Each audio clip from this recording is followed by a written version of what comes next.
super excited. Look what came in. Oh man. Ooh. I'm really appreciative of the care they took in putting this all together. They did this right. I'm keeping this box. It's a memento.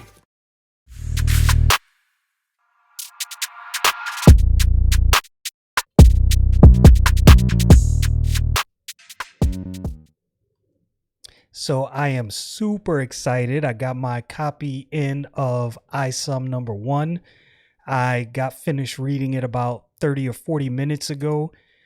And I don't want to necessarily go in depth on the story necessarily right now on this podcast, this episode, but I wanted to give my initial reaction. Okay, before I give my initial reaction, I'm going to say this. I was excited about this book, but skeptical in the same vein, if that makes sense. Not that I was looking for it to be bad, but I didn't want to be a bandwagon guy. I didn't want to just jump out the window and assume that it was going to be good, because I respect Eric July's opinions. I respect his work ethic, and I respect his love for comic books. But that didn't necessarily mean that this was going to be good in any shape or form. My initial reaction, this book is great. This book is great. I'm not going to tell you this is the greatest comic book I've ever read, right? I'm not going to jump out the window and say all of that, but this book is magnificent. Let me start out with the writing. Okay.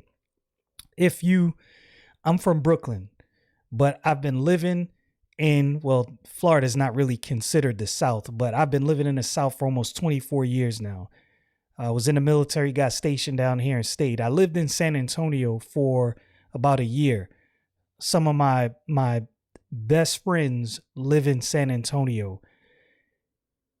There's a certain way people in Texas, native Texans, talk. And in the writing, because Isom is from Flores Park, Texas, even in the writing, they were able to capture. If you've been in Texas, you'll understand the different idioms of the lingo, how people talk there. And Eric July was able to capture that. Of course, him being from Texas, I'm not surprised, but that's one of those little things, you know what I mean? Like a little thing in a book, the way a word was written helped you to pick up on how the word was said. And I was like, oh, this is exactly how a person native to Texas would say this word. I was like, yeah, that's a little dope detail. That's interesting. The book keeps your interest the entire time. Now, I've avoided watching any videos and getting any spoilers. And I might give some spoilers in this, fair warning if you haven't read the book yet, but the book is just so good. It is so good. Okay, so the writing was consistent. It kept your attention the whole time. The art. Now, I am a fan of Jim Lee. That doesn't mean I expect every comic book I read to be drawn like Jim Lee would draw the book. I understand that. Even though his art style is my preference, not every artist is going to draw that way. But the art, oh man, was the art good. In this era of comic books, there are so many artists who are mediocre. Now, I've said this before and I'll say it again. I had dreams of becoming a comic book artist when I was younger. I had characters that I had developed, stories that I developed. Me and my cousin wanted to start a comic book company. Life went in a different direction. Different things happened. Doesn't mean that I could never pick that up again. Who knows? But I haven't drawn in years. It would definitely take some work to get back to it. But I said all that to say my judgment of art is not from an outsider's perspective, because many people might hear what I say about art and think, well, what do you know about art? Now, I'm not saying I'm some great artist, but I'm just saying this is something that I was passionate about for many years. I would say from age 13 till I graduated high school, I was an avid artist. I drew all the time. And like I said, I just knew I was going to be a comic book artist. Life just didn't work out that way. But kind of went on a tangent. The art is very good. In a time where so many comic books have mediocre art, I've seen comic books, and I'll be honest with you, I've seen comic books that really have me thinking to myself, okay, this person is not a terrible artist, but they probably shouldn't have had access to this book right here.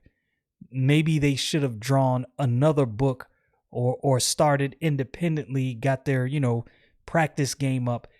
And I'll tell you why I say that. I was a good artist, but not good enough to be at Marvel or DC.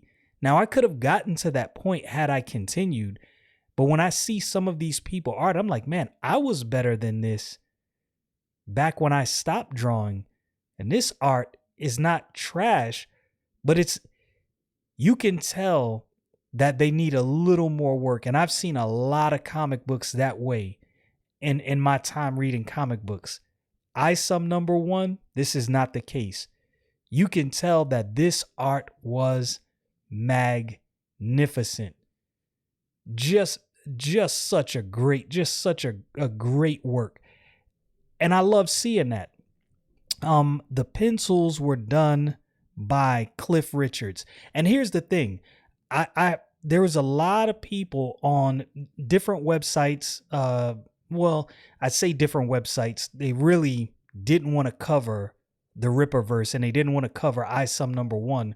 But there was some industry insiders in the comic industry that, I know I repeated that word. I'm kind of excited if you couldn't tell, but there was insiders who had not so great things to say about Cliff Richards. I even read there was I think it was a tweet where someone said he was an artist past his prime. Let me tell you, the art in Isom #1 is above average. And I've seen some below average comic books. Again, I wouldn't put it on Jim Lee's level. Some people might. It depends on your preference. Jim Lee style art is my preference, but this art, yes. There wasn't a point where I flipped through and thought, oh, that doesn't quite look right. It's so professional. Even the packaging you saw from the intro of the video, the packaging, the quality of the paper, and I know Eric July mentioned this. I'm here to tell you, he was not lying. The way they even packaged this thing, it was packaged so well that I thought to myself, I read the book, I closed it, sealed it up. It will never be opened again. It went back in that box, and I'm probably going to keep it in that box as a memento. It's a great book. A great book. The storyline, okay. Making the book 96 pages, I think it's 96 pages, definitely dope. Definitely dope. I understand why he did it now. So what this allowed for is it allowed for more of a build-up in the story. If you've ever read #1 to any brand new IP, any brand new comic book, it always feels rushed, right? Because it's typically maybe 30-something pages, maybe a little less, and it feels like it's moving too fast. It's giving you too much at once, like you're drinking through a fire hose.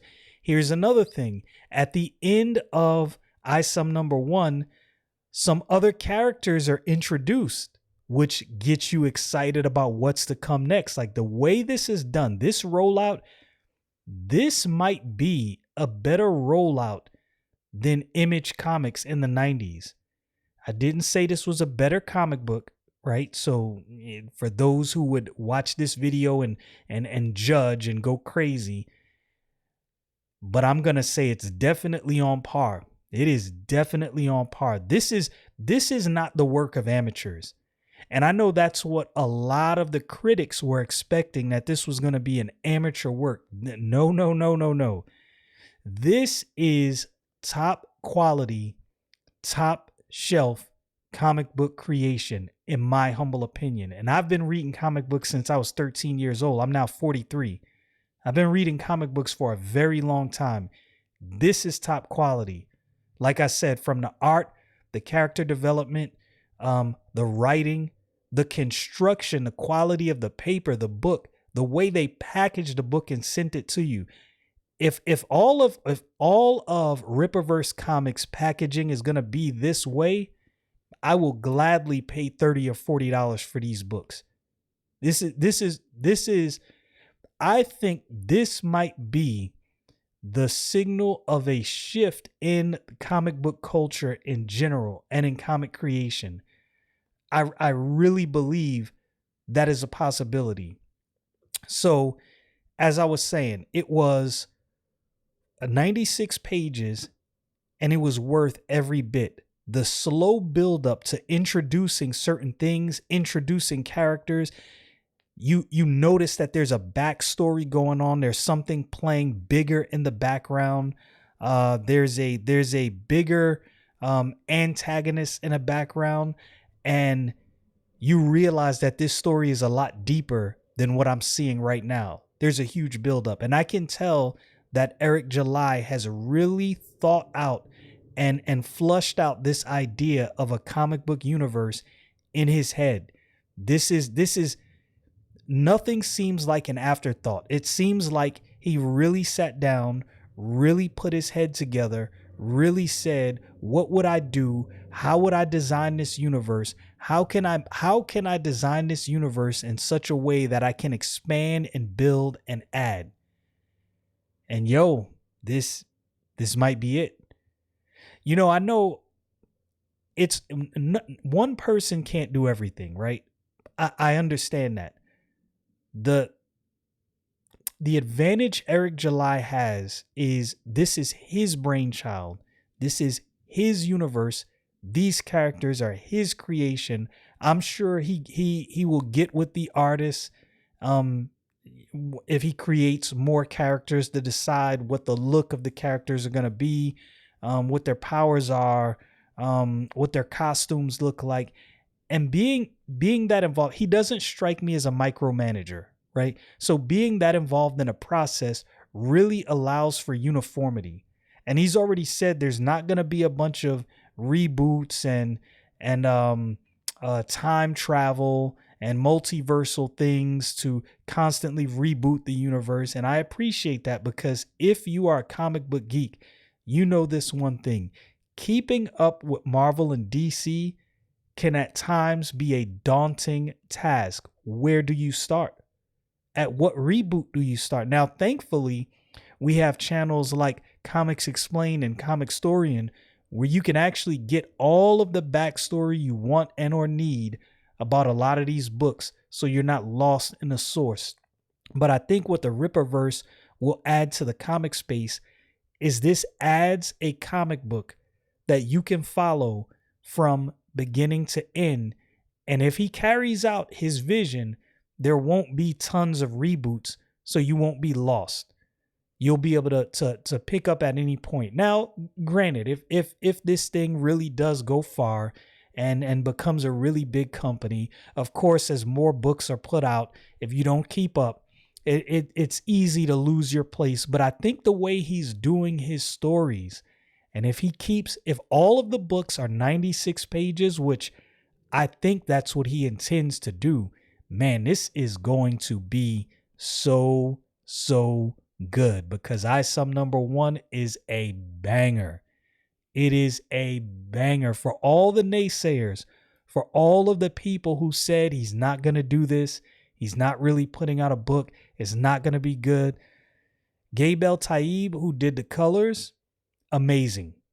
Amazing colors in his book.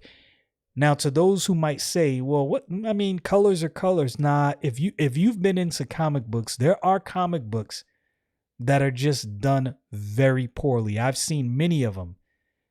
So this is how I shop when I go to a comic book store.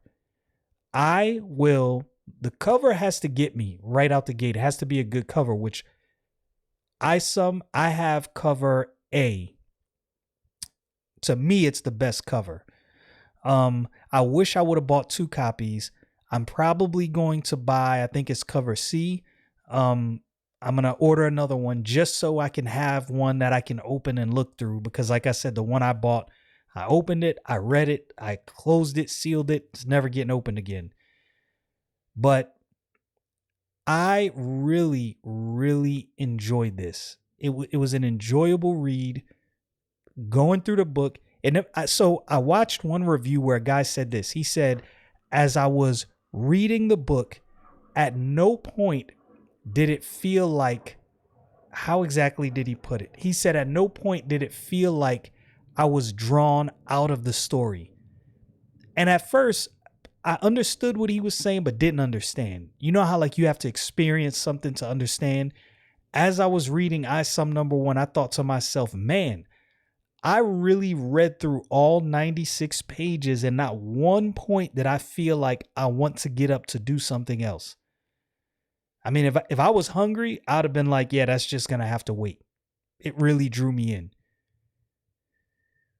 And again, to all of the people that said this was going to be an amateur effort, it is not. But what I was talking about is colors. That's what I was talking about. I lost my train of thought. That's how excited I am. There are books, if you've been into comic books for any length of time, there are books you've seen art that was bad, writing that just wasn't consistent, didn't keep you interested, and colors that were just terrible. And I'm sure we've all had that experience. But when I go into comic book stores, the first thing that grabs me, as I was saying, going back to my original thought, is the cover. The cover art. The cover art has to be good. It can't be. That's the first thing that draws me in, right? And this is how I started out my comic book collecting career. I was 13 years old. There was a bodega on Pickett Avenue that I used to go to in Brooklyn. That was the first place I bought comic books before I actually started going to comic book shops. But what initially got me, I think one of my first books, if I'm not mistaken, I want to say it was the 90s reboot of X-Men, and I want to say it was X-Men #2. It wasn't even #1. This is when Jim Lee was drawing X-Men. And what drew me to that book was his art. I saw his art and immediately I was just like, yo, this is unlike anything I've seen. For me, he was Jim Lee. For me, I know you hear me mention his name a lot when I talk about comic books. This is a personal preference. I need you to understand this because there are going to be people who disagree. For me, Jim Lee is the Michael Jordan of comic books. Now, with that said, the cover would have drew me in. Had I never heard of the Rippaverse or Isom, seeing that cover, I'd have been like, what is this? This is interesting. As you can see on my screen behind me, I have the artwork for the cover. It's really good. Really good. Then I'll open the book when I'm in a comic book store and I'll kind of just thumb through and check out some of the panels and see if the inside panels are as interesting as the cover, because many times they say you can't judge a book by its cover, and that is really true about comic books. There are many comic books that have had very compelling covers, and then I open it and I flip through and the panels just don't interest me at all. This might sound odd. This is just my method. That's when I'll buy the book. Now, there have also been books that have surprised me. The cover was so-so, but I picked it up anyway and started thumbing through, and I'm in.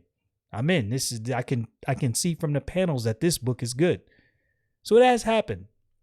But I said all that to say, to me, Isom #1 had all the right ingredients, all mixed in one book. Good writing, good cover art, good coloring, good panels. Kept my attention all the way through. And 96 pages, perfect. Because I was able to build a working knowledge of the Rippaverse right out the gate.